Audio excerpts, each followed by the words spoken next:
अमरावतीच्या दर्यापूरमध्ये युवा स्वाभिमान पक्षाचे उमेदवार रमेश बुंदिले यांच्या प्रचारासाठी नवनीत राणा यांच्या उपस्थितीत काल खल्लार इथं सभेचं आयोजन करण्यात आलं होतं। रात्री प्रचार सभा आटोपल्यानंतर नवनीत राणा घरी परतत असताना एका गटाने नवनीत राणा यांच्यावरती हल्ल्याचा प्रयत्न केला। खुर्च्यांची फेकाफेकही करण्यात आली। त्यामुळे खल्लार गावात काही काळ तणावाचं वातावरण होतं। या प्रकरणी खल्लार पोलीस ठाण्यामध्ये 48 जणांवरती गुन्हे दाखल करण्यात आलेले आहेत।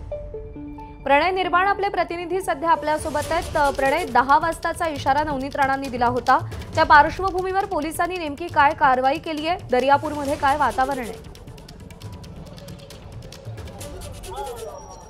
नक्की प्रज्ञा, पोलिसांनी आश्वासन दिलेलं आहे नवनीत राणाने की आम्ही तातडीने आजच्या आज सगळ्या आरोपींना अटक करू, परंतु तुम्ही इथे येऊ नका, शांतता राखा असं आश्वासन दिले। परंतु नवनीत राणा अजून आलेल्या नाही घरामध्ये, घरातच आहे परंतु बाहेर आल्या नाही। बाहेर आल्याच्या नंतर त्या भूमिका मांडतील।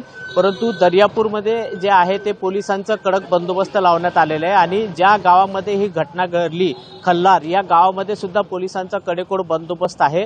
परंतु परिस्थिती नियंत्रणात आहे असं पोलिसांनी सांगितलेलं आहे आणि या प्रकरणी 40 ते 50 जणांना 50 जणांवर गुन्हे दाखल केले। त्यामधून 4 जणांची ओळख पटली आणि त्यामधून 2 जणांना ताब्यात घेतलेले पोलिसांनी आणि अनेक पथकं रवाना केलेले, त्यांचा शोध सुरू आहे। परंतु नवनीत राणांनी प्रकार घडला त्याच्यानंतर पोलिसांसमोर देखील मोठं आव्हान आहे आरोपींना पकडण्याचं, कारवाई करण्याचं।